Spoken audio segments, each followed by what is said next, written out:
everybody. Welcome to the Macabre Podcast universe. The podcast that exists to prove people wrong when they say sequels are never better than the originals. You know what, Jordan? I want to say that next episode. I never get to say the tagline anymore. Yeah, you always get to say the title. Oh, okay. Next episode, we're going to rectify that. It's called a dynamic. That. And we are a duo. That's true, and we're a dynamic duo at you best. sound like a robot. I know. I was switching something on the input, and we're going to leave that all in. So we have been covering Star Wars, and we're now in the Disney-led portion of the universe. And I don't remember what year they made the announcement, but Disney was like, "Hey, we're making a new Star Wars trilogy." Then a little bit after that, everyone freaked out. That's so cool. They freaked out. And then they're like, "Oh, guys, what else can we do to keep them excited? Let's just do standalones." Oh my gosh, they're doing standalones. Well, how many are you gonna do? I don't know, like 5. We're gonna do 5. And then No, they didn't say that. They were supposed to do another one though. Yeah, so the original plan I read about is they were like, here's the deal, folks. The next 6 years, you will get a Star Wars movie every single year. And it's going to go an episode movie, a standalone movie, episode standalone. And then they canceled the third standalone movie. And we will talk about that when we get further down the line on this series. But Star Wars, Kathleen Kennedy in particular, who's running Lucasfilm, she's like, let's do this thing. And so I do think it's important to note that this is kind of a risk. It's a risk in the same way that, like, when Marvel does a new character. Okay. Where it's like, yeah, it'll probably make $1 billion, but there's a chance it won't. Okay. It's not the same risk as, like Alex Garland making a movie like Men. Yeah. That's a different sort of risk. So I remember this movie gets announced and, I'm apprehensive because it's like, I don't want this series to turn into Marvel. Yep. Marvel's its own thing and now they're run by Disney, and by this point, the Marvel Universe is running pretty strong. Even by like 2014, you're talking they've already got 2 Avengers movies. Guardians of the Galaxy is out. Like, the universe is strong. At this point in my life, I'm like pretty annoyed with Marvel, but love Guardians.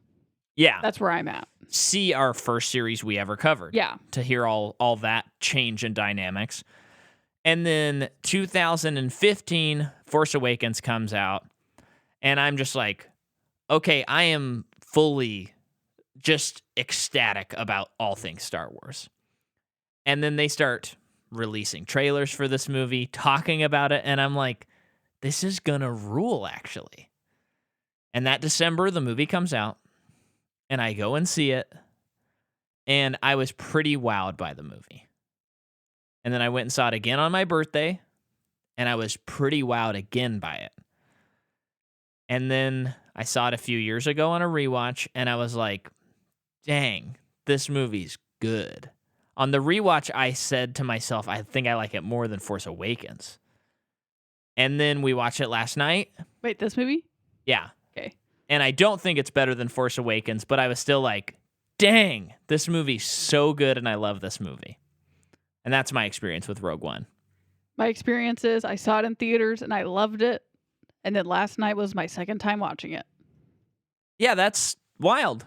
But, we are kind of in that phase in our life where, we're not children, so we don't necessarily, like, watch things on repeat all the time. And it's also, like, I loved it, but not enough to see it again in theaters for me. Yeah. Well, I remember I went and saw all of them twice in theaters, all of the Star Wars movies, which was kind of a fun tradition. But you seemed lukewarm on this movie last night when we were watching it. I was kind of, to be fair, surprised about it. I don't think I was really in the mood to watch it. Okay. So I'm just going to say that. But that said, the movie is just kind of muddled to me. Muddled There's just how? like so much happens, but so little happens. is how it felt to me. Uh-huh. Do you have a...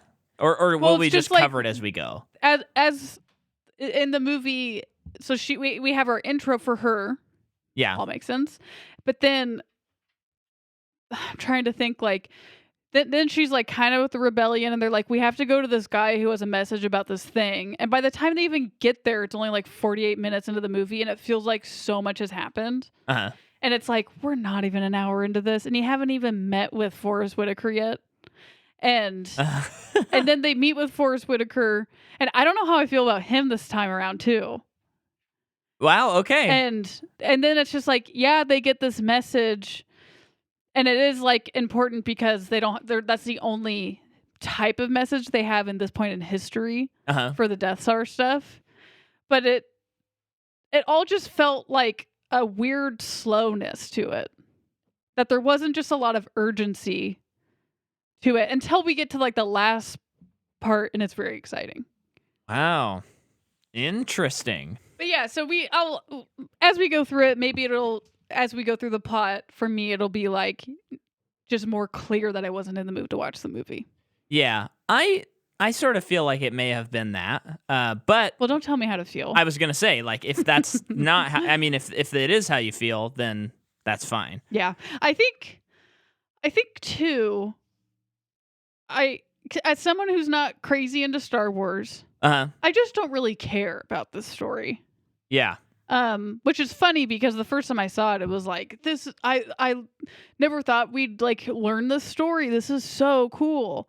'Cause I'm Right. not against prequels or No. anything. And I actually think that I mean, this is one of the best prequels ever, I would say. yeah, and like where the rebellion is, like the state of the rebellion in this movie is very interesting. Oh, yeah. You want me to start on some actors? Yeah. Yes, please. The notes that I took? So you're jumping in first this time. I am. Okay. So we have Felicity Jones playing Jyn Erso. She is also in The Theory of Everything, Like Crazy, Inferno, The Last Letter from Your Lover. She's in a ton of things. Oh, The Aeronauts. I think everyone knows who Felicity Jones is at this point. I did think... It's funny because I think I've only seen her in 2 movies, even though she's pretty famous. But those movies you listed, I've only seen 2 of them. And one of them is this movie. The other is Theory of Everything. You know what's funny is I thought about this during the movie. I think that in a movie, her and Eddie Redmayne could play brother and sister, Uh-huh. which is just funny because they've played romantic love interests. In 2 movies. And what's the other one? Aeronauts. He's in that? I'm pretty sure he's in that. Yeah, I think you're right. I just remember looking at the poster of that movie and thinking, this is the most boring movie that's ever been made. It looks so boring. And the fact that it was direct to streaming made me think, like, oh, it's not even good enough to throw in the theaters. Like, ugh. Yeah. Even though that's kind of common now, but That was pre-COVID though. yeah. By the way, as of this recording, Netflix, okay, it's like taking a dive. Stocks aren't doing good. They're kind of in a bad situation a little bit. They laid off 150 employees. Things are not looking awesome for Netflix, and they are potentially going to start looking into releasing things theatrically. Whoa. So it's just interesting. We've kind of But got they already do. Just no, more? but like oh, you know, like if you want to see this movie, it's not going to be on Netflix until after its theatrical run, kind of a thing. Potentially. But it's just crazy because there was this moment pre-pandemic where people were like, you know, are the theaters going to die? And then the pandemic's happening and it's like, yeah, they're going to die. And with the way the box office is reacting this year, and a movie like Everything Everywhere All at Once, just like doing so well, like an original movie, not connected to Marvel, stuff like that. And people are just going to the movies. They're just going to the movies. And for like the streamer who kind of started this whole thing to be like, crap, we might have to do theatrical. I don't think we need to worry about theatrical leaving anytime soon. Mm-hmm. So that's pretty cool. Mm-hmm. Hopefully they'll figure it out. And I think they also would maybe just need to realize, like, if you just dump a bunch of money into actors making like their worst like ideas, that doesn't really work. Nobody wants to see Red Notice. If that went to theaters, it wouldn't have made any money, you know? Yeah. So that's not saving them. They need to make good movies. Yeah. And they Anyway. have. Just make more of them. Yeah. But that's all. That's interesting. Yeah. Diego Luna, which is one of the best Hollywood names I've heard, plays Yeah. Cassian Andor. Yeah, so I just wanted to know if Luna was his actual last name, and it's not. He's also in Y Tu Mama Tambien, which, Is that you know Alice who also is in that movie? Alfonso Yeah. Cuarón? Also And is in then- that movie is the dad from Old. Yes. Okay. Hubba. That's interesting because we've seen it. I've not seen that movie. Oh, no, I'm thinking of another director. I'm thinking of Denny, who we've seen all of his movies. Yeah. Who I've is not seen French this movie. Canadian? Certainly not No, Mexican. I don't know. And that's a Mexican movie and I know, Mexican I know. actors. Yeah, I know. I don't know why I got it mixed up. Anyway, so yeah, he is also in the Book of Life, Open Range, and then he does a lot of voice acting and a lot of animated stuff. He's also in If Beale Street Could Talk. Yeah. Okay. So, getting my bearings here on this movie comes out of nowhere. It's not reliant upon other actors, except for a couple of examples we'll talk about that have been in the series. What do you think about Felicity Jones and Diego Luna as characters? And Great. okay, yeah, I agree. I think that his character is really interesting, because he's not that great. Yeah, And I think that was more interesting to me this time around. me too. I feel like I kind of took that for granted the last Yeah. time because, if we look at the original trilogy of Star Wars, it is very good guy, bad guy. Yeah. And that is what George Lucas wanted to do. Then the prequel movies are like, they just are not well written. So it's kind of like, I know you're trying to provide moral ambiguity, but it's not working. Uh-huh. And then Force Awakens, you have like a stormtrooper that defects. That's super interesting. And then this movie feels like they're fully tapping into, there are different shades of gray. Yeah. And Some would say 50. I set myself up for that. And so, yeah, this movie feels like it's really cashing in on the idea of like, even one of the Riz Ahmed plays the pilot who defects. Yeah. And Mads Mikkelsen is working for the Empire, but he's actually a good guy. So there's like all this new depth And that Felicity hasn't been Jones explored in doesn't Star want Wars. to pick a side Yeah. for a lot of the movie. And not in a Han Solo kind of way. No, like what would either of them do for me at this point? Kind Yeah. of thing. And I think that's story-wise the strongest element of the story Yeah. is that ambiguity of characters. Yeah. So I think it's great. My favorite part of the movie is K2SO, Yes. played by Alan Tudyk. He is also in Dodgeball. He's in Firefly, iRobot, A Knight's Tale. He's Wreck-It Ralph. Wreck-It Ralph. He's also in. Oh no, that's something different. But yeah, he does a ton of voice acting. He's also in that show that's currently airing, Resident Alien. That I'm curious if is funny or not. It's like on the Sci-Fi Channel. Oh, yeah. But I don't think anyone has the Sci-Fi Channel anymore, so I don't know if it's a good show or not. Actually, I think on YouTube TV we would have it. So we Yeah. could probably record it and watch it if we wanted. It's like that's a good premise for a show. What is the premise again? A crash landed alien takes on the identity of a small town Colorado doctor and slowly begins to wrestle with the moral dilemma of his secret mission on Earth. So from what I've seen, it's like just Alan Tudyk, but then there's like crazy makeup sometimes. Yeah. Of stuff. I think he But is. it does kind of look like your classic sitcom. Kind of like I think it's corny. Yeah. Okay. Is the impression I get. I just think he is such a treasure. Yeah. And he really brings a lot to K2SO. The humor is awesome because it's not C3PO-y, and it's kind of its own humor, and it's really understated. Mm-hmm. Something fun about him is, so he's CG, K2SO, which even watching it he looks through so today's, good. this is 6 years later after this movie came out, and it's like hard for me to tell I can't tell that he's CG. No, me neither. He looks amazing. Yeah. And then, but if you see images of him, for the most part, he would be on stilts. So Okay. he's in the scenes. They're recording his dialogue. He's interacting with the actors. But if he was in a situation like on sand where he could slip, he would wear this backpack that literally Had the robot on it? no. Oh. It is like he was making jokes in the behind the scenes, like it looked like we were filming like a sci-fi movie from like the 50s, because it's just a kind of a stick sticking out of the backpack and just a cardboard cutout of K2SO's face. So that the actors have something to react to? Yeah, just Oh, at the okay. eye line. But Yeah. it looks like something like a kindergarten student would like print out and like. Wow. That's funny. So sometimes you just got to go with simple, I guess. Yeah. But yeah, That's he's funny. he's incredible. K2SO is awesome. Another like morally, like he is a robot that was programmed to be Imperial, and then they reprogrammed him, and now he's, you could say free, or now he's controlled by the rebels. I mean, I think he's free because he does think for himself. I Yeah. mean, that's But he still interesting follows too. orders. Yeah, Like he's programmed to. But I know what you're saying. yeah, Also, it's just worth noting. So Donnie Yen, I know we've covered him. Ooh! He's in this movie.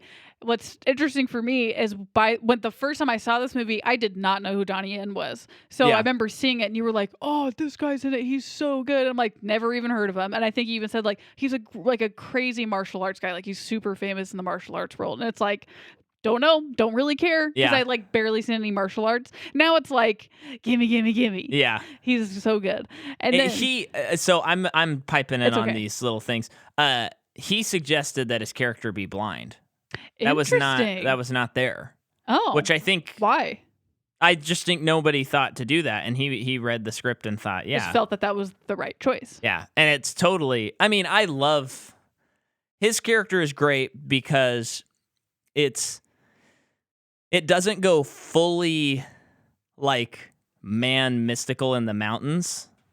Like he's still a little goofy and stuff, but he's also still like philosophical. What's so interesting about that character is he is like a monk, Yeah, and his religion is the Force, yeah, but he does not have the Force, but he does. right. He's not a Jedi, is what I'm Yes, getting at. yeah, So he doesn't use it, but he believes it is within him and within all. right. So it's just the energy thing. I just think that's so sweet. Is this the first Star Wars movie with no Jedi stuff? Yeah. So that's also an interesting element. That like, well, yeah, we can get into that later. Well, but these are all like decisions that I think that they really wanted to make it so that it wasn't like, when you're watching Captain America: Civil War, a movie that's pretty good, and you're like, oh, this isn't really a Captain America movie. It's an Avengers movie. Uh-huh. I think they really wanted to make this like, no, this isn't like secretly a movie that's about Rey or about Finn or something. This is a standalone movie. Yeah. Although they are making a Disney Plus show about Cassian. Oh, okay.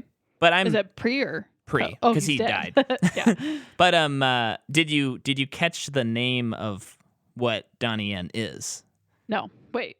Well, his name is Chirrut Imwe. But what his like job title is? He is No. Oh, he's a guardian of the crystals. a guardian of the wills, Jordan. What's the wills? Do you remember we talked about this last week? Okay, so what does that mean? So, to recap what we were talking about last week, George Lucas wanted the sequel trilogy at some point to be about a microbiotic world of these creatures called the wills that are like force creatures. And so he's a guardian of the wills, meaning that he's like a guardian of the force. I think they're simplifying his And idea. by that, it's physically like so. Okay, so the Imperial buddies are mining the crystal The Kyber crystals, yeah. for the Death Star, but it also powers lightsabers. Yeah. And obviously they're very valuable, but to Donnie Yen's character, is it valuable to him in a different way, like it's holy and sacred? Yes, yeah. Because it's like a temple Yeah. that he's guarding. And again, I think it's a cool thing where, the lightsabers are powered by Kyber crystals. And now we find out the Death Star is. I don't know, maybe an expanded universe. We already knew that information, but I didn't.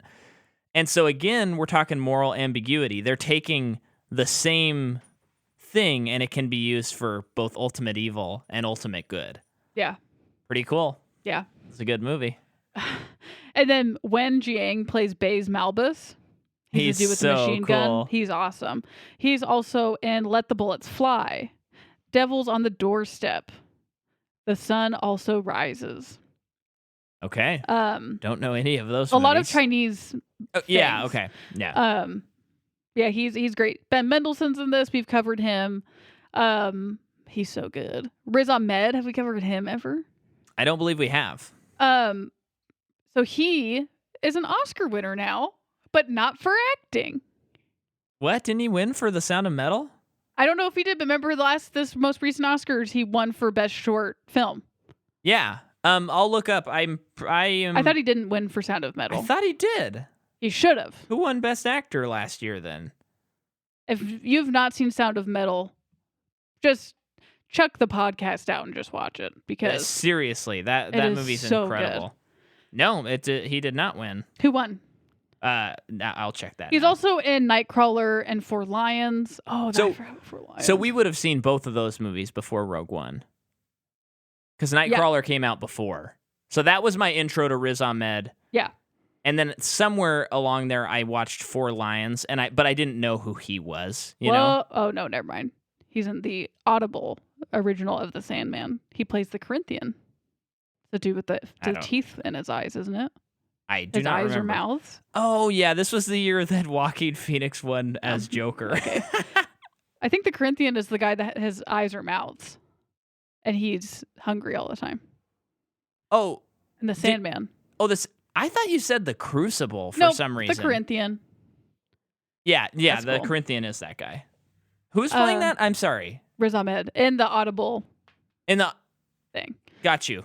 At first I thought it was the show. It's not.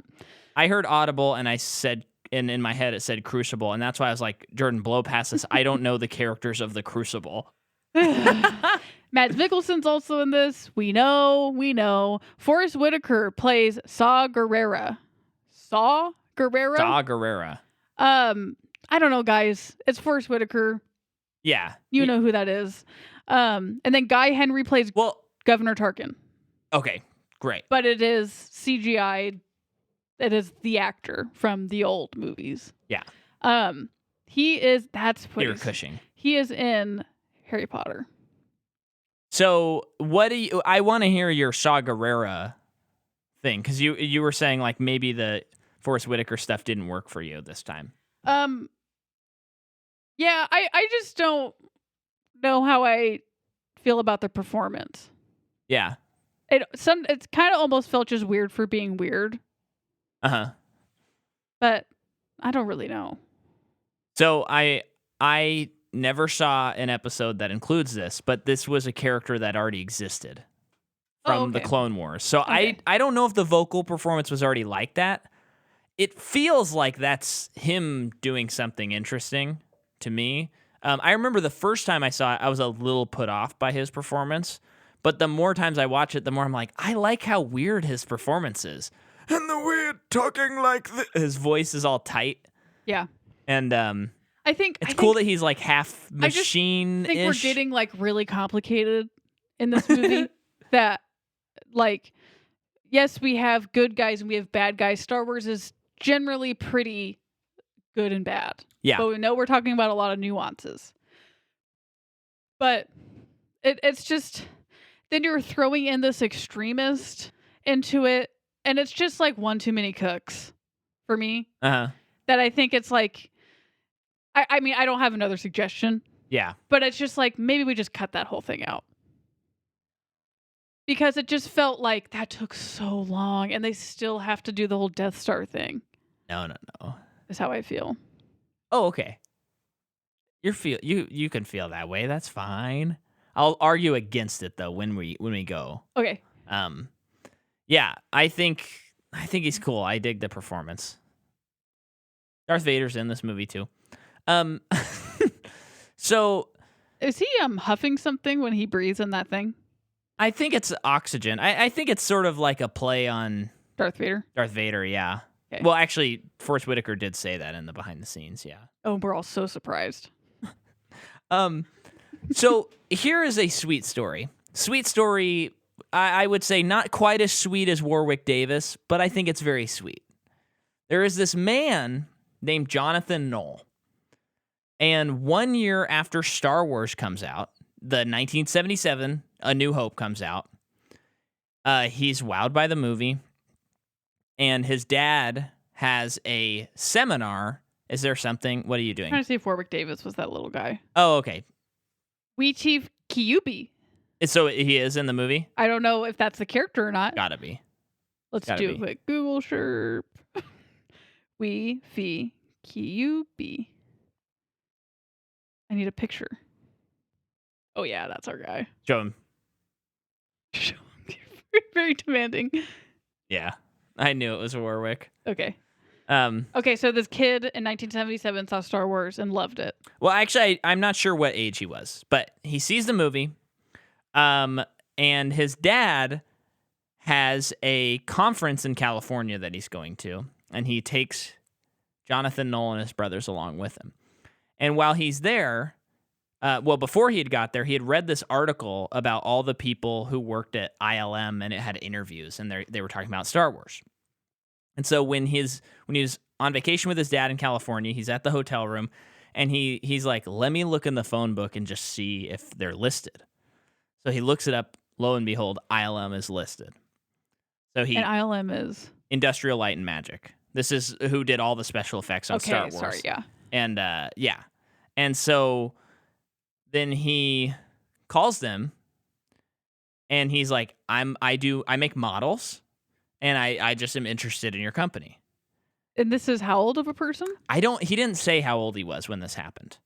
But I would imagine he's got to be like teens at least. Okay. Because if he's making models, and so actually I could see what year he was born. One moment.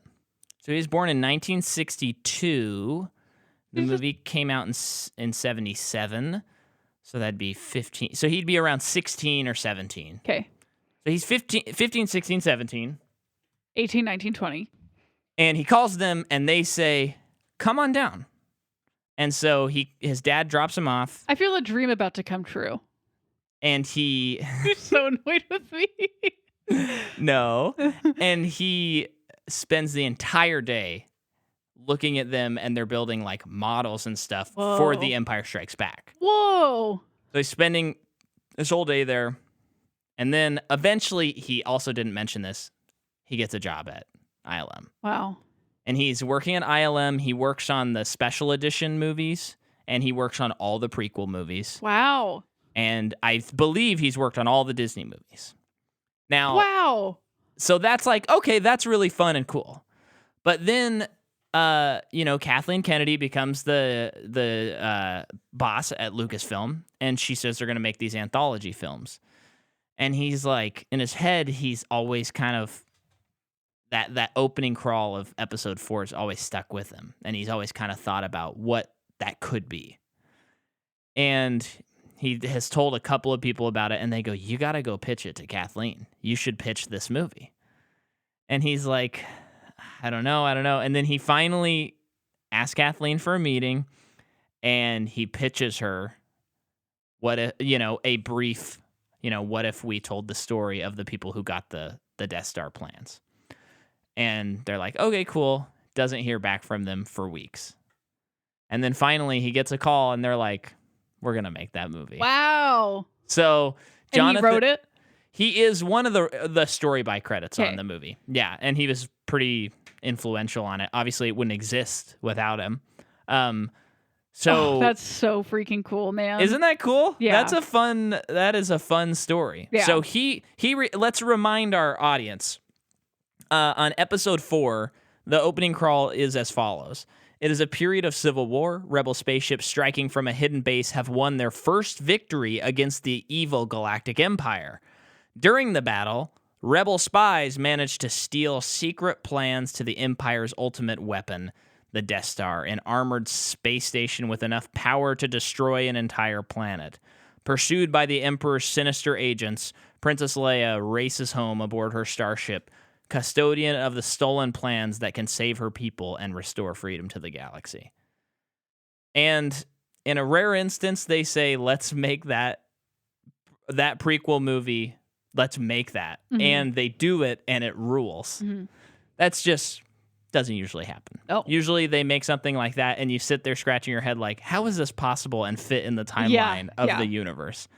And this one feels pretty ironclad. I never notice anything that's like, actually, that wouldn't make sense because of this thing. Yeah.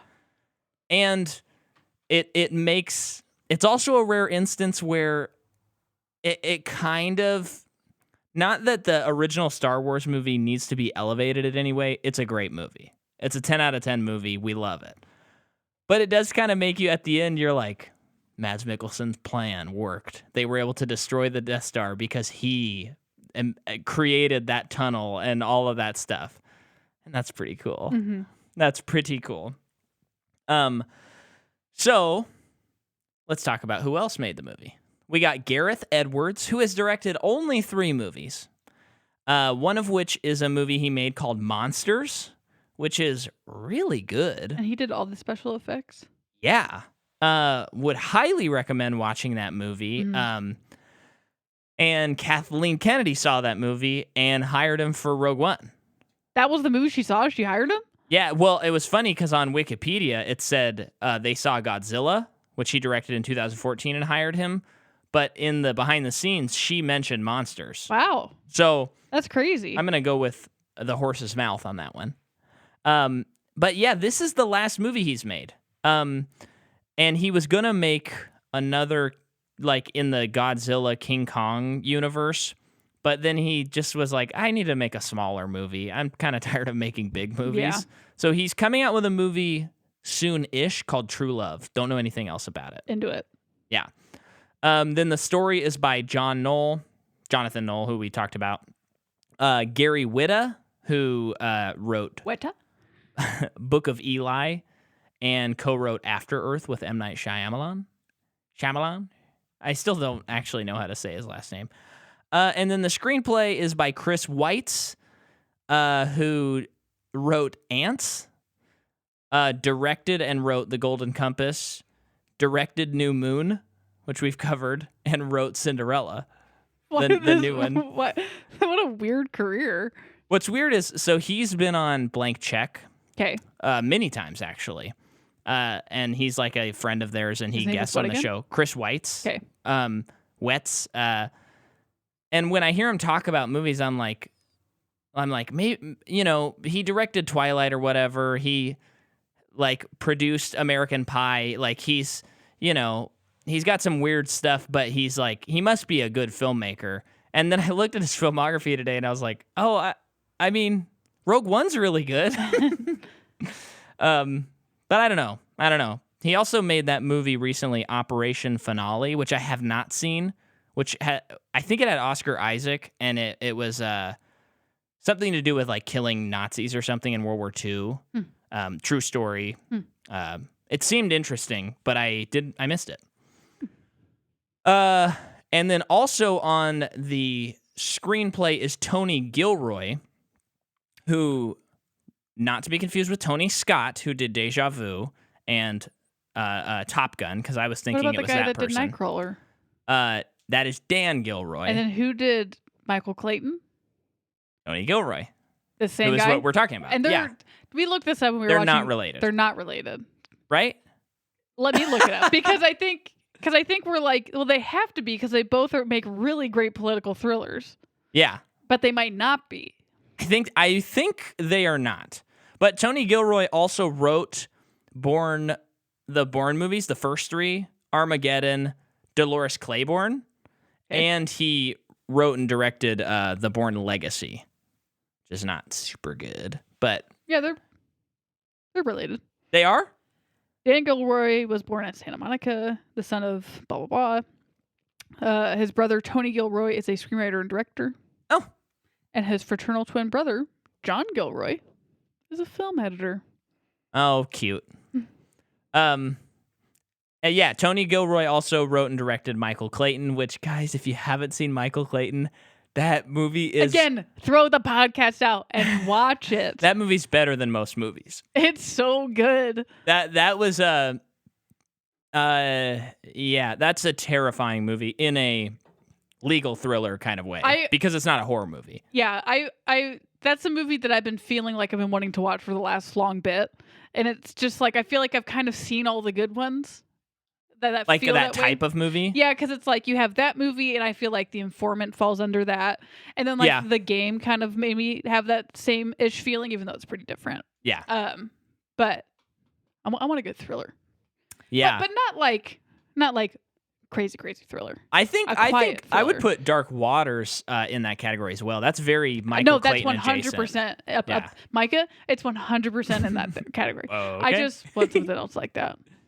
I have, you know what? I'll say it on this podcast. I have a song on my upcoming album, which comes out in November, called Dark Waters, and it's inspired by the movie Dark Waters. Real original. Just kidding. It's a good song. It's a good song. It is. The cinematography is by Greg Fraser, who did Killing Them Softly. He did a little movie that looks better than almost any other movie made called Dune. And he also did this movie that we covered on Patreon, and you should sign up for as little as $3 to listen to our episode on The Batman he did this year. The guy knows how to shoot a movie because Rogue One looks amazing. It does. Yeah. Both. It's just such a stark contrast from watching those George Lucas prequel movies, especially Attack of the Clones, which is like 1080p, looks horrible. And I mean literally 1080p. And you're just like, this looks so bad, to going to watching Force Awakens and Rogue One, where you're like, this looks so good. Yeah. We have some contrast finally. I know, seriously. The music is by Michael Giacchino, who, you know, we've talked about him 1,000 times. And I thought of a joke at the end of the movie when Darth Vader's standing out. You can play the Batman theme. Well, I was like, that's the first time, but not the last time he composes the Imperial March into one of his scores. Because Darth Vader's standing there and it goes dun dun dun dun dun dun dun dun, and then of course we all know in the Batman movie, his theme is the Imperial theme. The movie comes out December 16th, 2016, a $200 million budget. It makes $532 million domestic, and it makes a little over $1 billion with a B dollars worldwide, which I think Lucasfilm thought, okay, it worked. They were cool with the whole standalone thing. The experiment over. And then in 2 years, they're going to be like, I guess the standalone thing doesn't work. It's failed, even though it was a top 10 grossing movie of that year. I don't think it's quite just that either, though. Oh, no, it's not, but it's... But, yeah. It is just funny, which we will talk about, that Solo is a movie that was one of the top 10 highest grossing movies of that year. And they were like, oh, we can never do something like this again. We ruined everything. Maybe it's because you paid for 2 movies to make 1 movie. And that's why. Yeah. That's the problem, which is really their fault. Yeah. Anyway. And it was Chris Lord and Phil Miller on that movie? They were supposed to, yeah. Yeah. Yeah. Well, didn't they shoot like most of it? I hope that there's more information by the time, but by all accounts I have heard is that they basically filmed the entire movie and then they basically scrapped the entire movie. And then they got Ron Howard to just do it all over again. Yeah. And I'm sure there's plenty of scenes that were directed by them that are in the movie.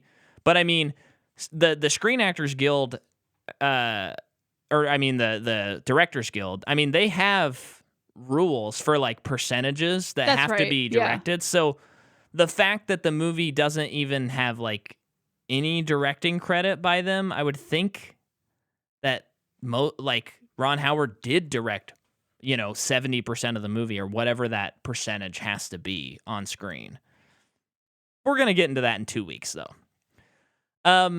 So I remember when this was coming out, there was this big like uproar, like, they're going to be reshooting 5 weeks for this movie.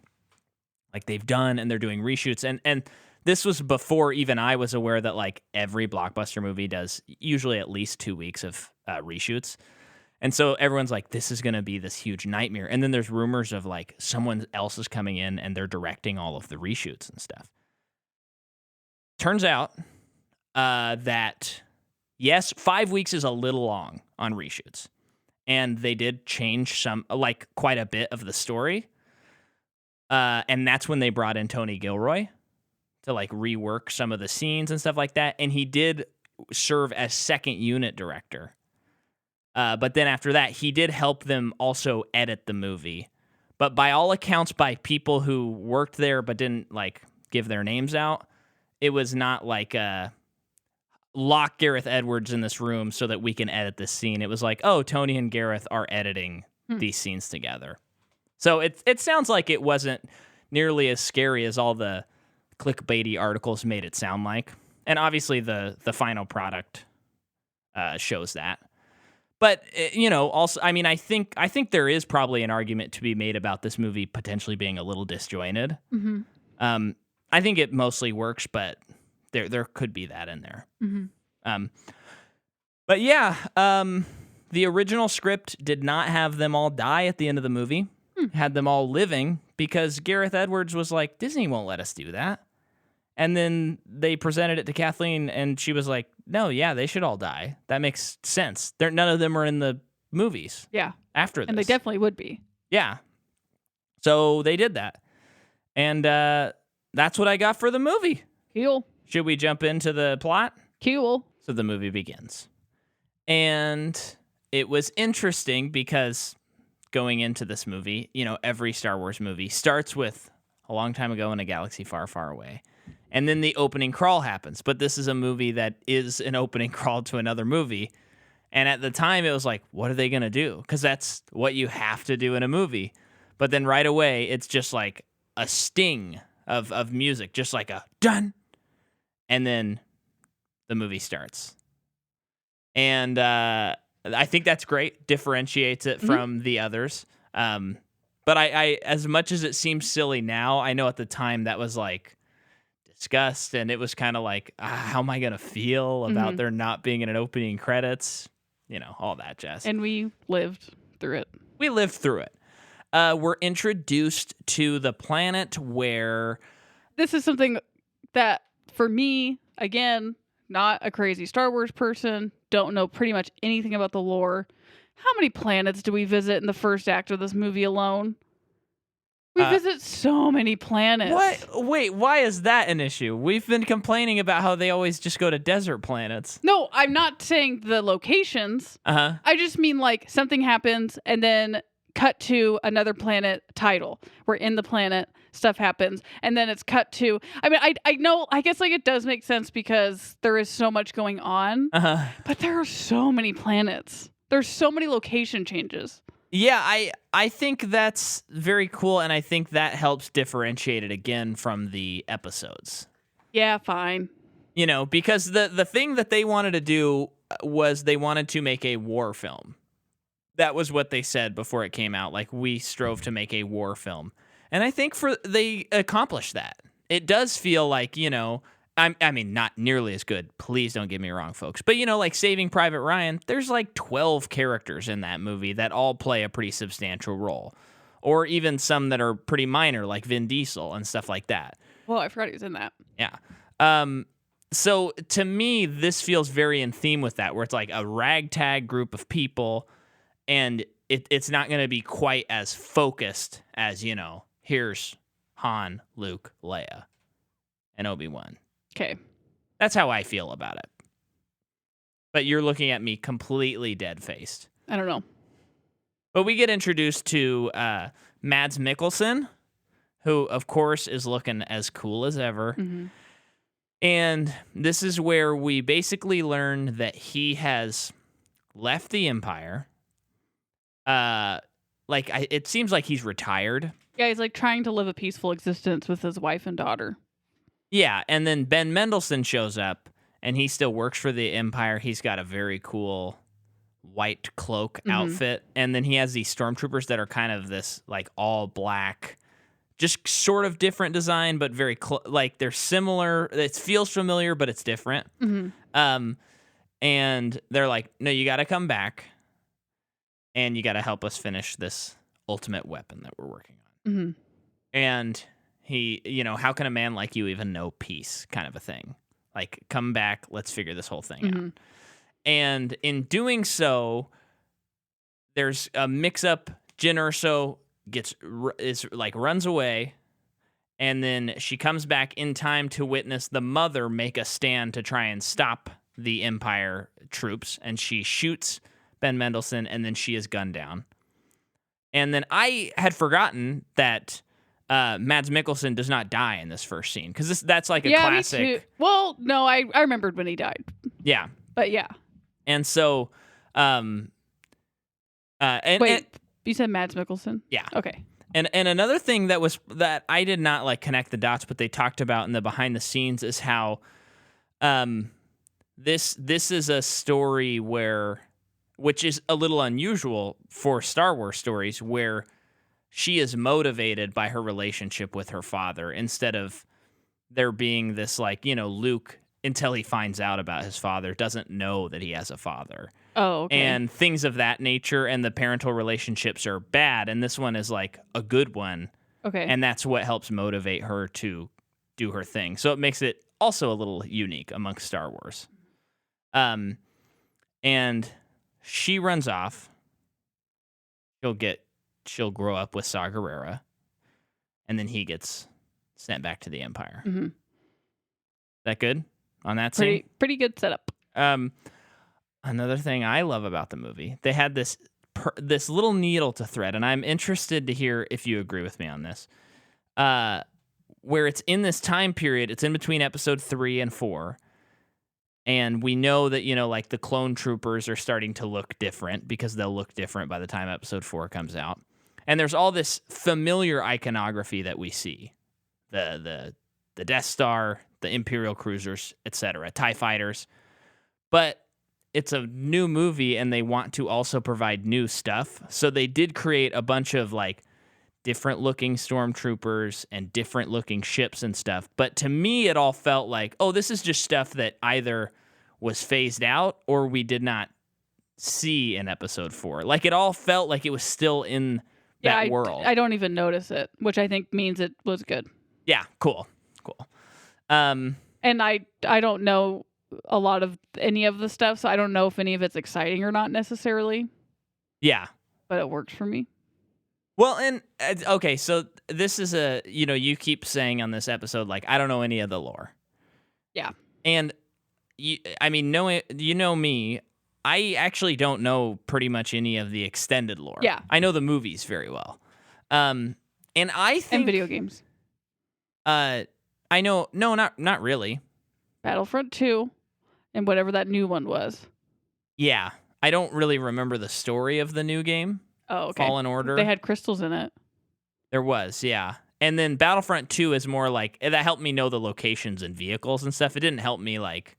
Oh, here's this character that exists on the sidelines or clone, okay. Anyway, doesn't matter. But what I think is great about this movie is it like perfectly threads the needle of, it gives you, like, it's really expanding upon something that doesn't really need to be expanded upon, but it's doing it in such a way that I'm still interested. Yeah. Does that make sense? I think so. Are you tracking with me, or? I mean, I think so. Instead of, I can't think of I mean, maybe like a Justice League's Snyder Cut would be an example. It's not a very good one, but where it's like you're expanding upon stuff that I already wasn't interested in. So this isn't very interesting. And this is like, oh, I never knew that I cared about this, but you made me care about it. Yeah, I get what you're saying. Yeah. So then we fast forward, and now Jin is older. Yeah. And she's a prisoner. She's at a labor camp. Do we know why? No. Yeah. No. I know. I didn't think it was important. Just curious if it caught something. But she is at a labor camp, but then are they rebels? They are. Yes. So rebels break her out. Yeah. So the idea, and this is where it gets convoluted. Yeah. And I think where it benefits from multiple viewings, and where I think it works on the level of they're making a war movie. But maybe if you're making a straight down the line action thriller, it's a little confusing. Actually, I don't think it's that confusing. But basically, the rebels get her because they go, you grew up with Saw Gerrera. if we get you, They also know who her dad is. they do know that as well.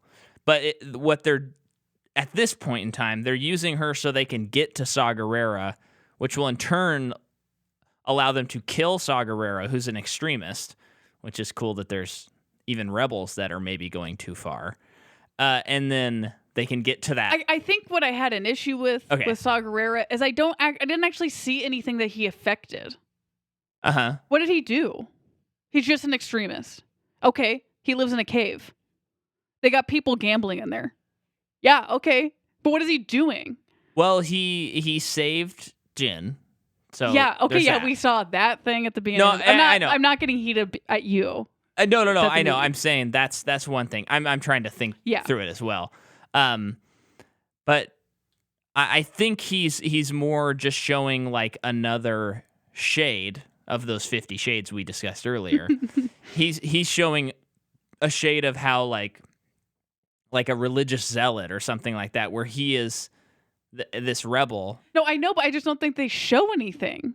They're just like, there's this extremist who lives on this planet, which turns out to be a cave. He doesn't even live in that society that where the Jedi temple is. Yeah. Or the not Jedi yeah, he's temple, like removed from it. He's like in hiding because he is an extremist. But like, yeah, there are people there, but it's not like anyone's like worshiping him. Not to even say that they said that was happening. It just seems like people weren't even like organizing to do anything. They were just kicking back, and they had some prisoners. That's how it felt. And then he had this alien that like reads your thoughts. Right, and I think for me, the alien is what is showing his extremeness. Mate. No. Well, because, this pilot defects, Riz Ahmed. Yeah. And he's like, hey, I have information, and I need to give it to you. Yeah. And we already know that Galen Erso, like, has a relationship with Shaw, or we can assume that he does, because... Well, he 100% does. Okay. Because the message is for him, and then also for his daughter. Right. So he's like, let's take care of that. And then... But we see when Riz gets there that they just don't believe him at all.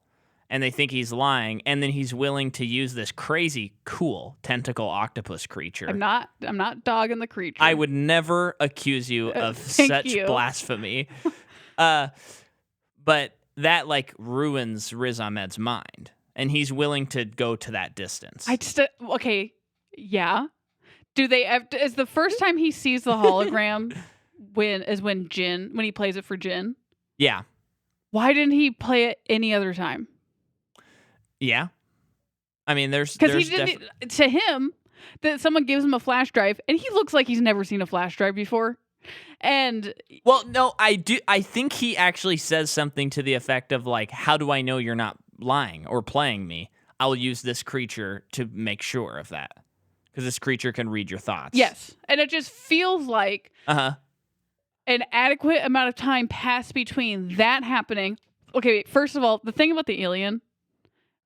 I understand what it does, but it didn't actually show me how it worked. So I actually don't know if he learned anything. Sure. All I know is that he zapped Riz Ahmed's mind, and then Diego Luna got his mind back by calling him a pilot. That made no sense to me. That's a fair point. And then, I won't. Yeah. Like this alien reads minds, and then there were machines around. Does it like plug its tentacle into the machine? So that happens, and then it's like, how much time passed between this happening and Jin showing up, who he didn't even know was showing up? He couldn't have watched this message in that amount of time and like show me that he was trying to do something. He just wasn't doing anything. And I understand that like his purpose, the character's purpose, is to serve Jin, like the Jin storyline, our main storyline. I get that, but they're just like, everyone's so scared of him. And I don't know why. Well, maybe the answer and is in the Clone Wars. That's what I was gonna say, which would be bad screenwriting. I would think so. Yeah. I don't have these issues, but I do hear what you're saying, and I wouldn't say that you're like I finally realized my issue with the character. Yeah, That's no, why, I mean, I think that does make sense. Yeah. I mean, one thing, like with him, they're telling us, they're not showing us. I'll give you that. Another thing, I remember when this movie came out, there's a YouTuber, Lessons from the Screenplay, and he compared two scenes from Rogue one from Rogue One and one from The Force Awakens. And it was the introduction of Jyn Erso and the introduction of Rey. Yeah. And he was comparing how, like, in the Jyn Erso scene, there's literally a rebel who's like, you're a smuggler. Your father did this. You did this. You did this. You did this. And then in the Force Awakens scene, she is scavenging for parts. She's dreaming alone. of another world. Yeah. And he's like, I couldn't tell you all that much about Jyn Erso except for what they told us that we haven't actually witnessed. Yeah. But Rey, I know like 20 things about. Yeah. So he made this whole video about it, and it's good because he's not necessarily saying like, therefore the Rogue One is bad, like that those scenes are bad. He was just pointing it out. Yeah. And I have noticed there is that in this movie. Yeah. But again, at the same time, like that is like a war movie trope or like a secret agent trope where it's like, you've been like a Mission Impossible, although we already knew it because there's been 5 other movies. But when Angela Bassett's like, talking to Alec Baldwin and she's going, he needs to go in and do this thing. That's the job. That's what he's supposed to do. It's reintroducing us to that idea. Yeah. Well, yeah, I mean, that's a better movie. I think with this movie too, because it's a prequel and they're explaining events that we know happened. We just don't necessarily know how. I feel like that there's a lot of legwork to get there. Yeah. And that's why there is a lot of exposition. Yeah, definitely. And maybe it just doesn't work for me personally. Yeah. I see your points though. I would say thank you. I see you, Jordan. Yeah, so that actually catches us up to a lot of the first part of the movie. Okay, but before that, so we're introduced to Cassian, Diego Luna, on some cool outpost city planet thing. Yeah. Not even a planet. It was cool. I guess I'm kind of into the change of locations. But he is getting intel from this dude in a back alley about some Death Star thing. Yeah. The guy is basically like, they're building this like ultimate power. That's like the information he learns. And then he kills him. Yes. Why? So, well, what do you think about that? I think is the question. Yes. I think that this never quite hit me until this viewing, how complicated he is as a character, and I love that because even last night I was like, I don't remember him killing that guy because like me neither. He killed like in a quote unquote innocent person, an informant who's helping him, and what's cool is in this movie, his whole character arc is he learns, like he has been doing things. He's been doing rebel things the Empire way, where he's like, I'm going to do things no matter what the cost for my cause. It doesn't matter who's in my way. I'm going to kill your dad if I have to. I'm going to do all this other stuff. And by the end of the movie, he's like, no, I can choose to do things the right way. I can not follow orders and help break this whole like assault that we run. Because, that whole run is the Rogue One ship is like unsanctioned. Yeah. And they all go there against the rebels' orders. And so he learns, like, no, this rebellion can't be built on the same concrete that the Empire's using. Yeah. I like that. I mean, that's amazing. That's awesome stuff. Yeah. Because, there's also that scene where Ben Mendelsohn, I think he's talking to Mads, and he says something to the effect of, like, we have to strike fear in order to create peace. Mm-hmm. And Diego Luna is doing that, but on the rebels. Mm-hmm. And then Jyn helps him learn that, no, we can fight for peace and fight in a way that is morally upstanding. And therefore we won't be an empire. Mm-hmm. She even calls him, she even says later in the movie when they have that confrontation, like, your actions are like the same as the Empire. It's like the same excuses. Yeah. So that I love. Yeah. This state of the rebels is very interesting to me. It's like all the stuff you just described, and they're not doing well. Yeah. They're like at the end of their rope. Like they literally quit in this movie. I forgot that in the opening crawl of episode 4, it says they won their first victory. So, Yeah. so I had forgotten that this movie, the victory that we see, is the first victory, Yeah. which is pretty. It's good. Yeah. If man, I hope that they can do the Cassian movie or the TV show good. I mean, they're pretty good at it. Well, my only fear is that they would, because sometimes people feel the need to do this, is like, oh, we have a show and we have this protagonist, so he has to be like morally upstanding. Oh, I get that. Yeah. They even But- kind of did but- that with Boba Fett, Oh, where it's okay. like, he's this bounty hunter, but by the end of Book of Boba Fett, he's like a pretty good guy. Well, they should go like Breaking Bad on it. They should. They should make him maybe kind of a bad dude with slivers of hope, Yeah. But they can't go full Breaking Bad. Well, of course not. No one Just can. get Vince and on the writing team. Okay, but we are introduced to him. He does that. Jin is taken to the rebels to their secret base, and they, like you just said, like, you're this person. We need you to lead us to Saw Gerrera. Yeah. Take us to him. Do they know that he is like a message from her father? They know that there is a pilot. There's a that pilot. defected, That's what it is. and they want to get that information. And the pilot had information. So they're supposed to kill Saw Gerrera, which Jin doesn't know No. about, and they're supposed to Kill her dad. no, not in this scene. They're supposed to kill Saw Gerrera. Okay. And then find out the thought- information about the pilot. I thought they were specifically talking about her dad, and I asked you that while we were watching the movie, and you said yeah. That's a different scene when they say they're going to kill the dad. But when they're going to Saw Gerrera, they say that they need to kill him. Does she know that? No. Okay, whatever. Maybe I am getting something confused. it doesn't really matter. I'll take some clarification, Mike, if you don't mind sending me a text. But I think that the rebel guy tells him that. I know what you're talking about. Let's move on. Okay. So, Is this another Kit Fisto thing? wait, Kid Fisto. Oh yeah, I was thinking of that other time. I think it was our Guardians episode where we straight up kind of fought about something, and I can't even remember what it was. Was it Isn't that Guardians 1 or nerd? 2? I feel like it was one.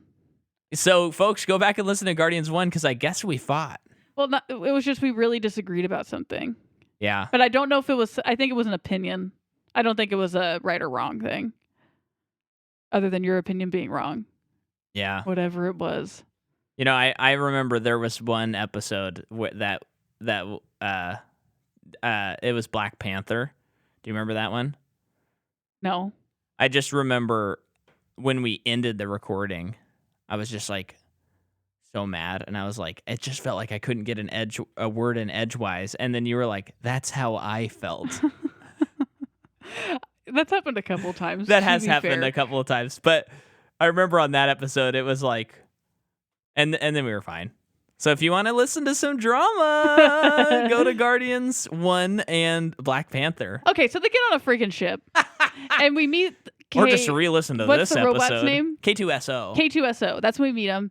He's funny. He's providing the humor in this His movie. design? Get out of here. Get out of town. They go to the planet that Saw Gerrera is on, but first we go to that city where the Imperial Army is mining the crystals. Yeah. So yeah, it is a very nice touch when they're traveling through the city, and we are introduced to Donnie Yen and Baze something. That's the character's name. I can't remember. Jiang is his last name of the actor. But Cassian tells her like they're guardians of the wills, but Yeah. they have nothing to guard anymore. Oh. And I great. love too that the introduction is she is like way across, like way far away, and Donnie Yen is like, "You, yes, you. I'm talking to you." Like he's he like, says something like your necklace, and she Yeah. has like a scarf on. You can't see it at all. yeah, love that. But then a fight happens. It's a very volatile city. Yeah. There's just it's so like a. I mean, who is it? Just like some random group? It's probably the extremist group. It's Saw Gerrera's team How do we know that? because Do they say that? I think they either say it. Yeah, they say it. Okay, that's them showing a little bit. Yeah. that yeah. helps me. Yeah. I don't know. I forgot that when I was because I was thinking of what we see Saw himself do, not his group. Yeah. But his group captures the pilot, and they start this whole insurrection in the city. Yes. And this scene is cool. The action is really good. And We get some martial arts. yes, and it really does have this like boots on the ground guerrilla feel that I've never felt in another Star Wars movie. And I think part of that too is no one's about to whip out a lightsaber. Yeah. It's like, and so they're throwing grenades around. The Imperials or the Empire is, like trying to occupy the city. And then at one point, Donnie Yen just does like a martial arts scene where he gets to do the whole sequence. It looks great. It's not to the full extent of, say, an Ip Man, but it fits this world. Yeah. And then they are captured by Saw's group. Okay. And one of them is, one guy's about to throw a grenade, and it would have hit Jyn Erso, and Cassian shoots that person. And then that causes the group of Saw Gerrera people to be like, I don't know if we can trust these people. They killed one of our guys. Oh, okay. So, sorry about all the ambiguity, Jordan, but it's intentional. And then they go to Saw. But meanwhile, we get introduced to one of the biggest surprises of the movie, which is Grand Moff Tarkin shows up. Yeah. And at the time of watching this movie in theaters, yeah, did not know who this character was. Crazy. And I genuinely could not figure out if that person was real or not. Yeah. That's how good it looked to me. Since time has passed, I think he still looks pretty dang good. I think he looks good. There's still some there's great, now some good. aging, but seriously, at the time in theaters, it was obviously enough for me to question it while I was watching the movie. Yeah. But it was also like, no, that guy's totally real. Wow. Yeah. I did not think that, and I remember being like, well, I didn't know the actor was dead. I was kind of like, just it was like this is a war, like this movie could go off the rails from here on out, But when it first showed him, and it just shows his reflection off of a window, I was like, oh, that's so smart. That is so smart. And then you see his full face. And then he turns around, and I was like, why'd you do it? Why'd you do it? It does make sense. He's in a lot of the movie. You can't artfully do that if he's supposed to be in it that much. No, I'm saying, like, I think they used him well. I think the character makes sense. The implications of being able to resurrect a dead actor are a bit of a red flag for me. Sure. Although they did work with the Peter Cushing estate. Yeah. On that. So they got their clearance, but Is that guy in Indiana Jones? No. Oh, okay. You put your hand on your hip Yeah. when you said that. But it does have a moment of like, oh, this could be this thing in 20 years that we look back on where much like the Star Wars prequels, where we're like, if only they would have waited or done this differently. Well, it's like that hilarious storyline in BoJack when Yeah. they digitally they get his digital likeness in case he dies so that they can finish the movie. Yeah. And then he flees filming the movie, and they just finish the movie anyway with him, and he gets nominated for an Oscar from his performance that he did not perform. Yeah. And then some years later, we get a movie that Christopher Plummer is put into because another actor was taken out. Yeah. Although, and I know that's not exactly the same thing, but it's kind of like that craziness still. Yeah. The difference on that one, though, is they just shot new scenes. Yeah. He wasn't like, it's not like he digitally put him on That's Kevin true, yeah. Spacey's body or something. Yeah. They just, which I always think, I go back and forth on Ridley Scott a lot because he's made some great movies and he's also made some stinkers. But I just think it's so cool that, like, we find out all this stuff about Kevin Spacey being a total creep. And Ridley Scott's like, yeah, okay, I'm just going to reshoot every scene with him in it. Before anyone pressures him to make that decision or do that thing, and before he's just like, yeah, we're just reshooting all the scenes. And we got Christopher Plummer, and he's a better actor anyway, so it's great. Here's like, that's pretty cool. Mm-hmm. I love that. Didn't see that movie, though. It didn't look good. And a Ridley Scott 6 out of 10 movie on IMDb is usually a Micah 1 out of 10. 4.5 out of 10 for me, usually. Yeah, tentacle monster. So this was a knock against the movie. In this scene, they bump into the guys from the Mos Eisley Katina who tell Luke, like, get out of here. Yeah. And that's a little, like, too indulgent. I agree. And it doesn't make sense that they escape this blast that happens soon afterward.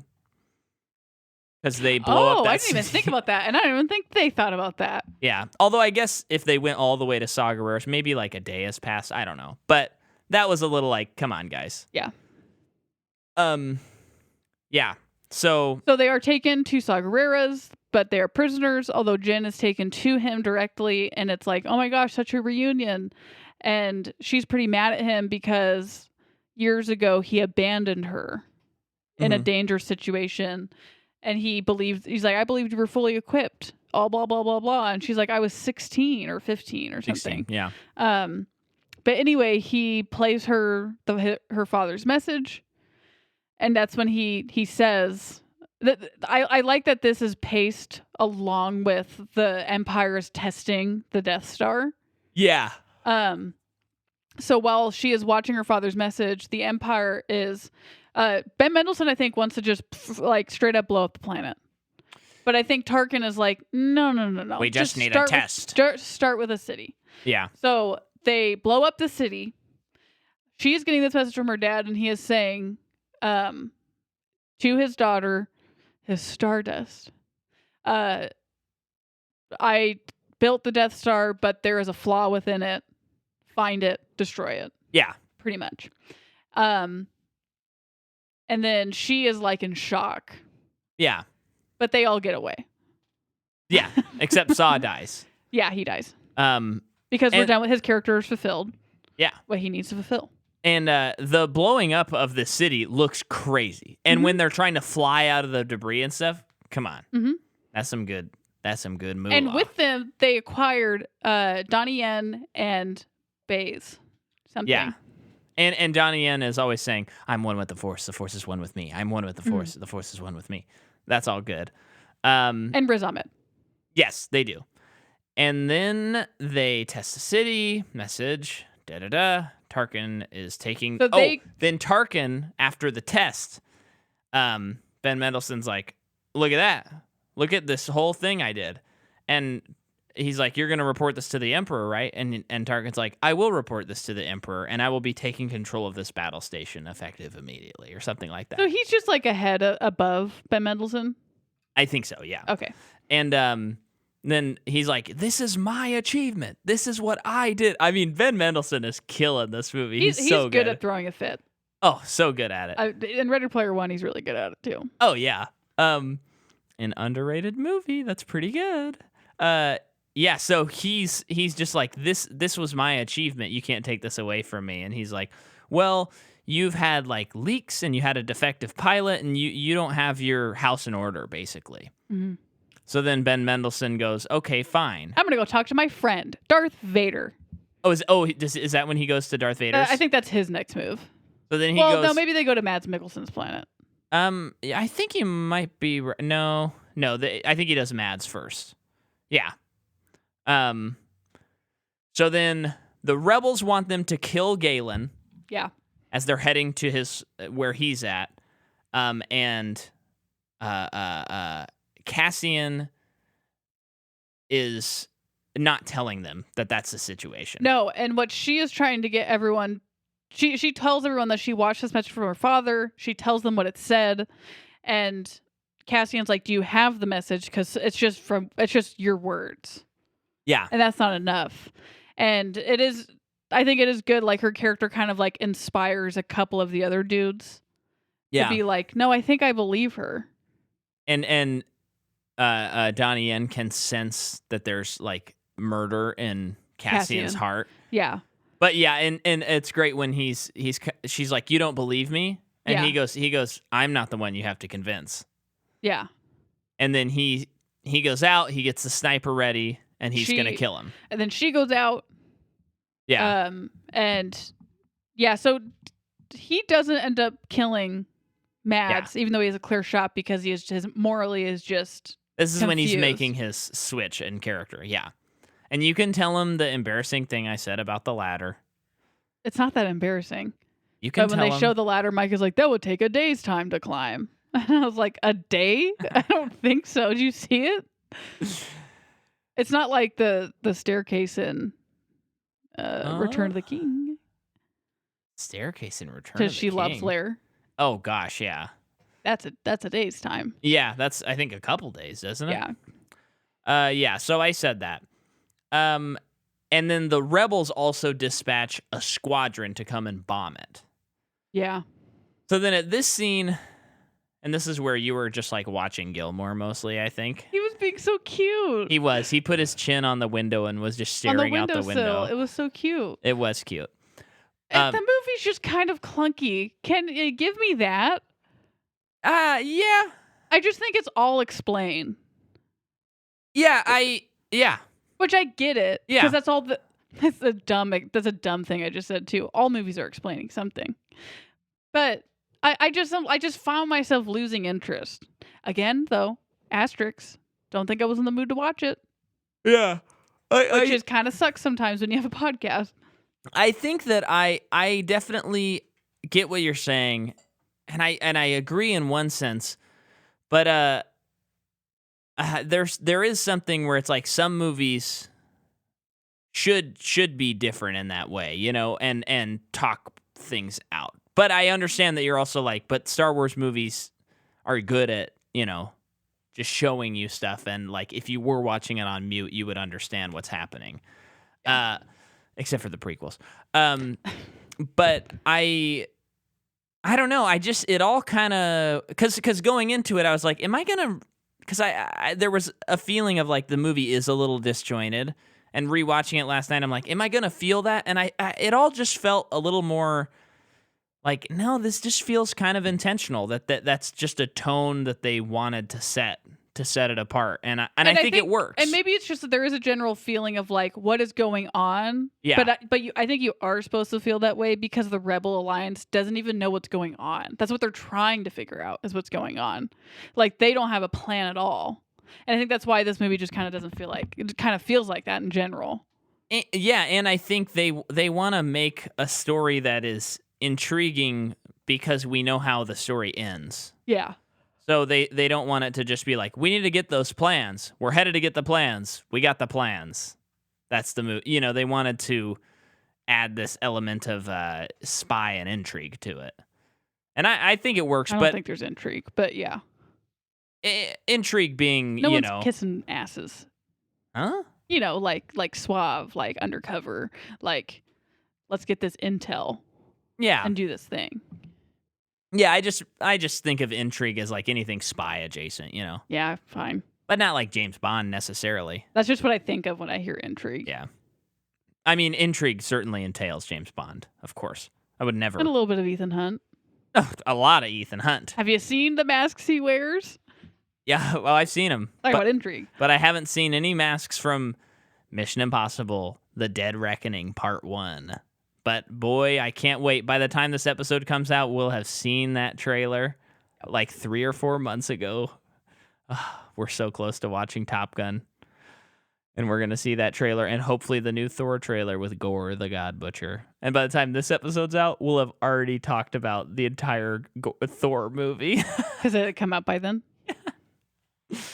Okay. So, yeah. Is this... Ben Mendelsohn kills a ton of people, and then some things were bombed. Mads Mikkelsen gets hurt, but he gets one last moment with Jin. Yeah. That's it. And Donnie Yen uses a bowcaster, which is really cool. Yeah. That he shoots with his other hand. I guess I can't really Just watch the movie. Yeah. And he shoots down an X-Wing with it, which is pretty cool. And then we have that discussion that we've kind of already gone over where Cassian and Jin are talking about their differences in ideology. Yeah.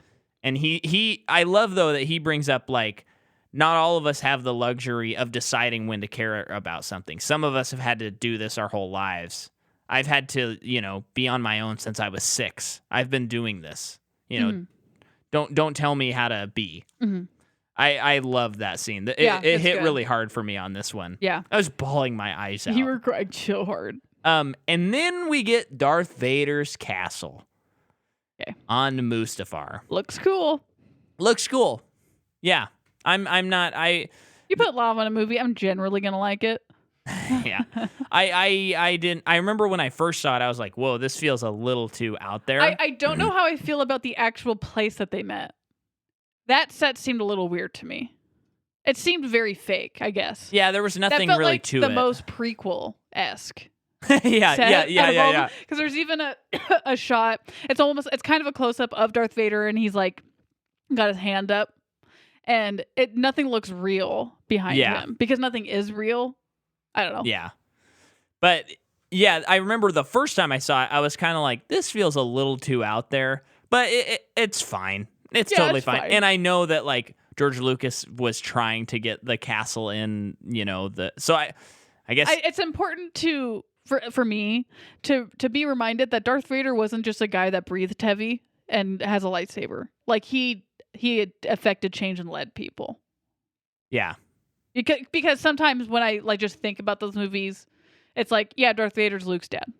Yeah. And it's like, but if you actually like watch them, he's ordering people and doing things. You know what I mean? So like for Ben Mendelsohn to report to him.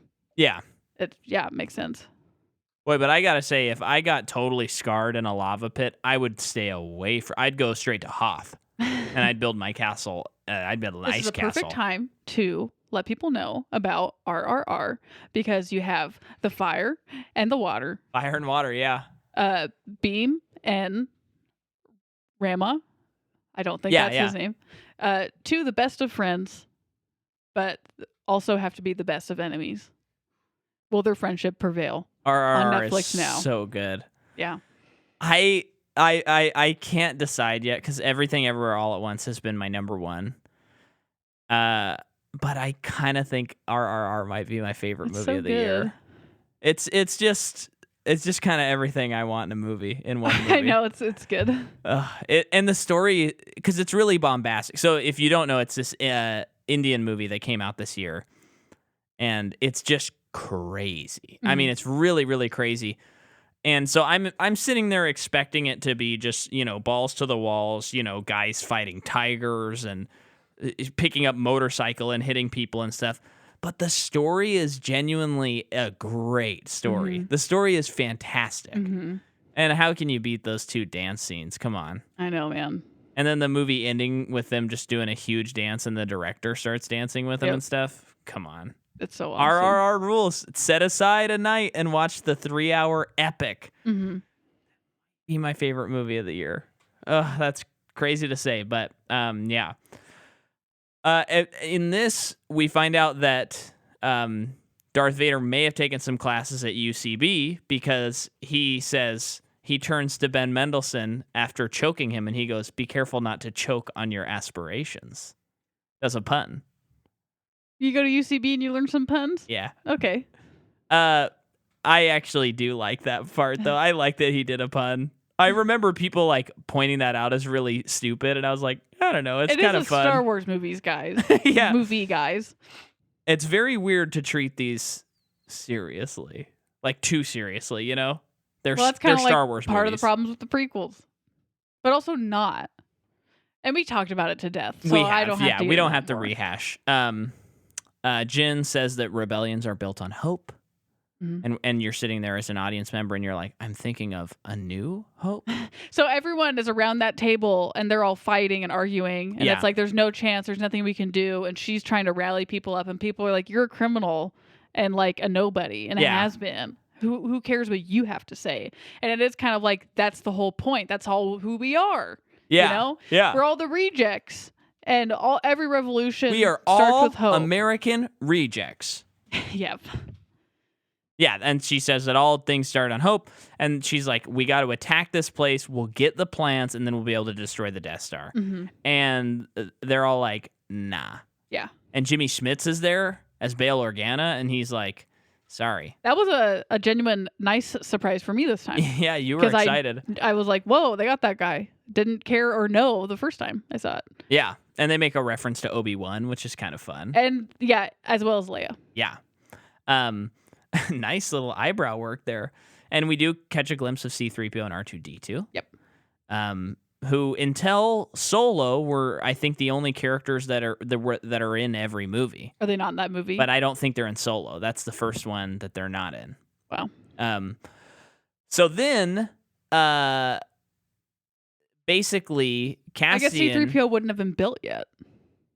Solo takes place like in the same time as Rogue One. Wait. It's after Episode 3. Oh. That's weird to Han think Solo's not that old. I guess that's true. But the guy who plays him just seems so young. Yeah, and there's also the Empire in that movie.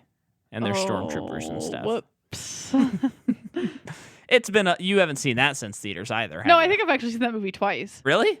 I don't know why I would, but Yeah. I'm pretty sure I have. I remember Darth Maul's in it, so it's definitely after. Yes, I remember that. Yeah.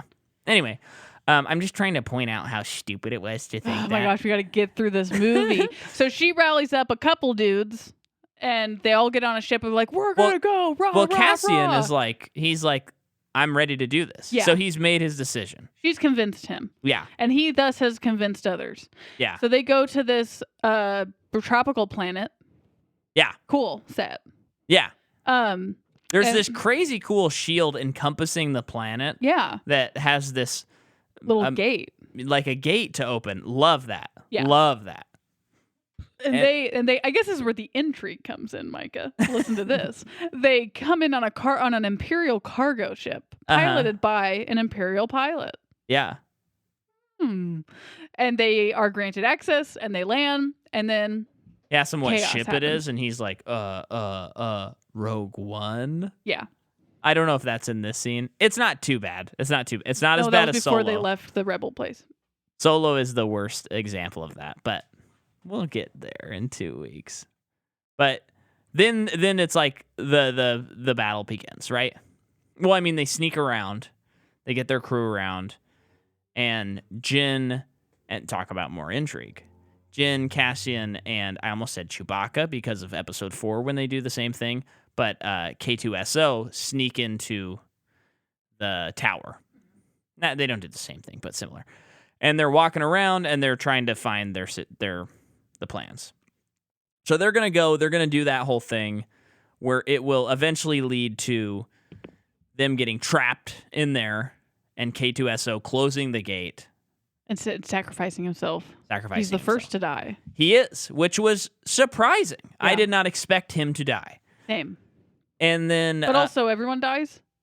yeah, but I didn't know that when I saw the movie. Yeah, I guess it's true. So I was like, that's kind of crazy. And then they wind up climbing. They get the plans eventually. They go up to the top. Okay, so I thought all of this was a little convoluted Okay. and a tiny bit hard to follow. Okay. But there is fighting going on, so we have action. And then it is juxtaposed with them trying to get the plans. I don't know if that's the correct word, but they're to get the plans. Yeah. And they know where it is, where they need to go, but they're figuring out how to get it, all this stuff. And then meanwhile, Cassian is like ordering Riz Ahmed to like, you have to go flip the switch, but you have to go plug in this. No. He's just telling him, you got to get a transmission out.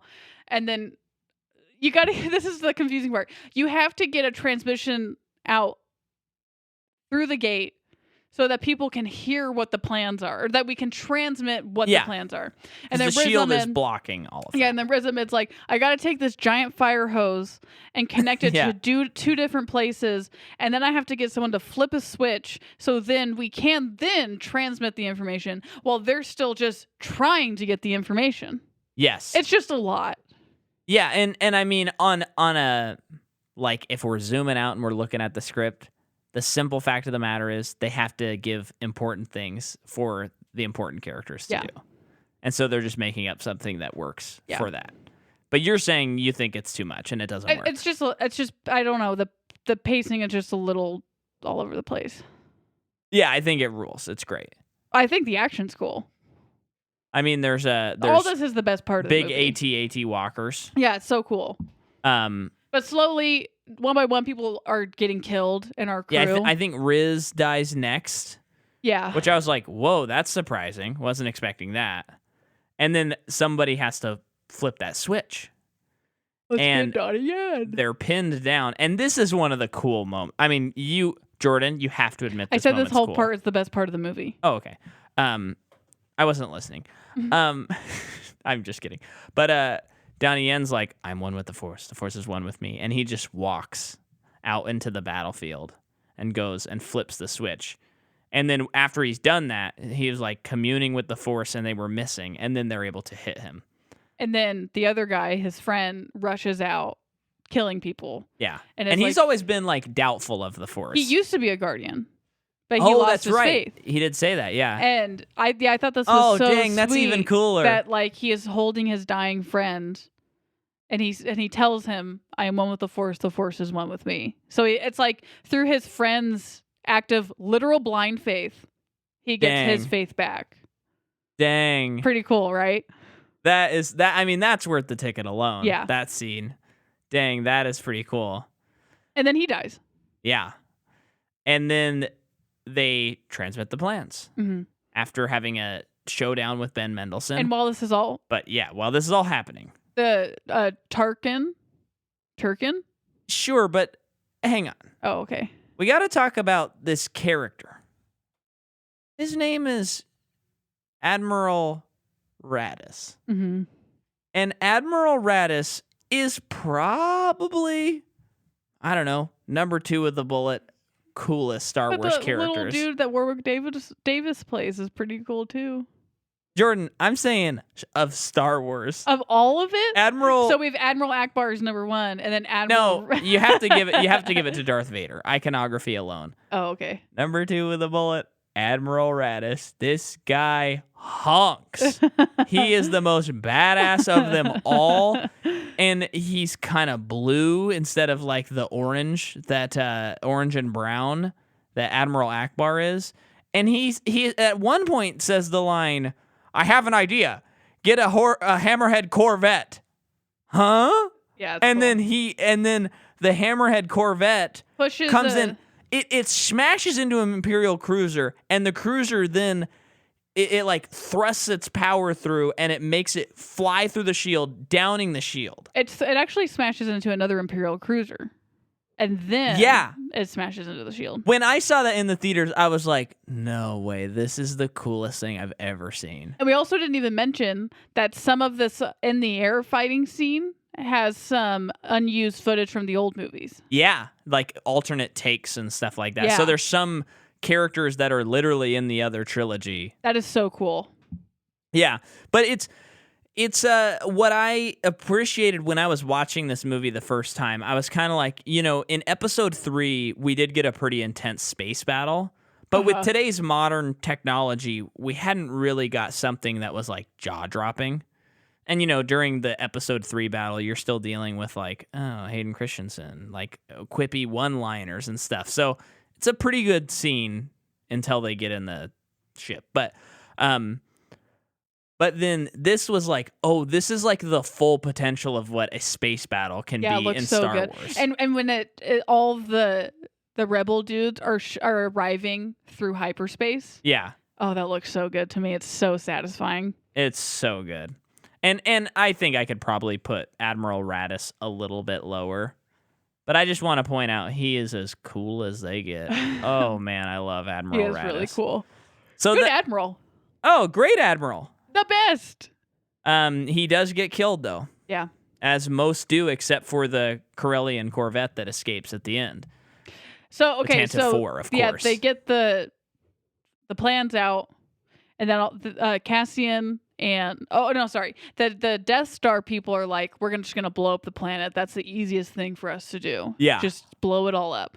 So they have no chance of survival. So they go down to the beach for their last moments of life, and they're like, "We did it.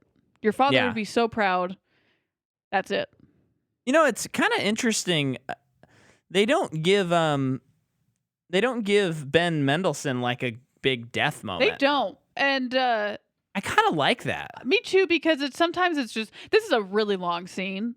Yeah. So it is nice because it just drags it out. Because he gets shot by Cassian, and it's kind of like, okay. But it's also like his character is just a little guy. Yeah. No, I think it totally works. It could be something where like they're reworking the ending and they're like, we got to cut that scene or whatever. Yeah. But it's kind of nice because, whenever you watch a blockbuster, you're like, okay, they got the bad guy down. This is the first time, so he now has to get up and then they have to fight him again. It is refreshing too because he is like kind of like our bad guy of this movie. Yeah. But they're not even attempting to make him up there with any of the other ones in this franchise. Yeah. It's just like he pouted a lot, he whined a lot, and then he just has he just dies and no one even knows. Yeah. It's awesome. So then you're so interested in it. Then we have the craziest scene of the movie. Yeah, scary scene. Darth Vader walks in to a ship and his lightsaber slowly unsheathes itself and the room turns red and he just goes ham on these rebels. And they barely get the plans out. They barely, but he is like slicing and dicing, and it's pretty cool because we have, all the movies. It's like Darth Vader's so crazy and we're so scared of him, and because of like the time, we were not able to like realize the vision of. Mm-hmm. I mean, the design is enough. You get it, but it was pretty satisfying to see him go down the halls, wreck these guys, throw them up on the roofs, do all this craziness, go into another room. He's just ripping everybody apart. And then the rebel runs down, gets in the Tantive 4, and he hands this woman with these weird buns. We talking about her butt? No, I'm talking about her hair. Hands her this, this disc thing. And it's a floppy disk. Yeah, and she says hope. I don't remember what the word is before that. Did she say A New Hope? No, she just says hope. Oh, okay. Because someone says like, these plans, these are the plans for the Death Star. What are these or something? And she says hope. It's kind of ridiculous that we can't remember. I know. It's like it should be the most remembered part of the movie. But I remembered her line, hope. Yeah, but no, you know what I mean. I thought she looked pretty good too. I think she looks a little bit bad. I thought she looked pretty good too. Just dated. Yeah. It's when they talk is when it's game over. Yeah. And I'm then talking about women. Of course I'm not. It's hot in this room. Dude, you're canceled. So then the ship flies off into hyperspace, and then it cuts to black. Says, and then we have to start the franchise over again. So it's gonna it's take a while until the next one comes out. But I remember being in theaters. I was like, "Whoa, you're telling me that episode 4 starts immediately?" Yeah, that's cool. That is so, because I just, in my head, it was always like, oh, that would make sense because Darth Vader would catch up to them like right away. Yeah, and she's putting in that message into R2-D2. Yeah. Oh, that's cool. It's really cool. Yeah, and I just remember, because in my head I just always imagined, I guess I never really thought about what happened before, but it's like, oh yeah, he finally tracked him down. Maybe it's been months or weeks or whatever. But for it to be like, you can now press play on A New Hope and that movie is like immediately starting is crazy. Yeah. I love it. Yeah. I love this movie. It's good. I think it's great. It's pretty good. I mean, I think just on first glance, I would put it above Return of the Jedi. Maybe.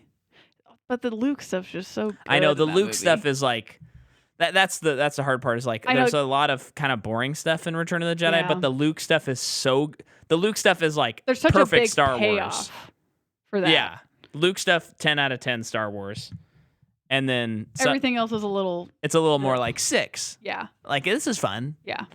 But yeah, we're doing it, Jordan. We're making it through. We are. Are you still enjoying Star Wars? Yeah, but I am nervous about the next one because I did not like it when I originally saw it. And I have not. So Rogue One, the next movie, and then Rise of Skywalker, not seen them since theaters. Wow. Rise of Skywalker mostly because I just didn't care. I was over it. Yeah. Fans ruined it for me. And then also it's just too much. I had to take a break. Yeah. Also why I haven't seen any of the shows. Well, I won't tell the fans what I think of Last Jedi until next week, but I will tell you this. I started with one opinion, and I have the exact opposite opinion. Of the movie as a whole, there's certain things that I still feel the same way about. But, so I could have started hating and now I love, or I could have started loving and now I hate. You will see next week when we talk about it. So thank you for listening. This month on Patreon, we are either covering Tony Jaa's The Protector 1 or The Protector 2. You tell us. I don't remember which month this is coming out in. You said August. Okay, so this is Protector 1. And so, yeah, check that out. I know that there's some insane martial arts in those movies, and we can't get enough. Yeah, it's going to be fun. Also, RR has really good action and fighting in it. Oh, yeah. So, it's not just guys dancing, Yeah. although that's worth the admission alone. Oh, and you know what? We'll say it on this episode. When we finish the Protector series, which will be this month and next month on Patreon, we're opening up the floor. The next person who signs up for our Patreon from the moment this episode comes out, patreon.com/Micah McCaw, link in the description, you will get to choose what 2-part theatrical series to cover next, or Jordan said even just a favorite movie of yours that you want us to cover. If you sign up for Patreon, the next person. If we get 2 people, you're out of luck. I don't know. Maybe we'll figure out something. But that's what I'm going to say. So, pretty tantalizing. See you next week. Bye.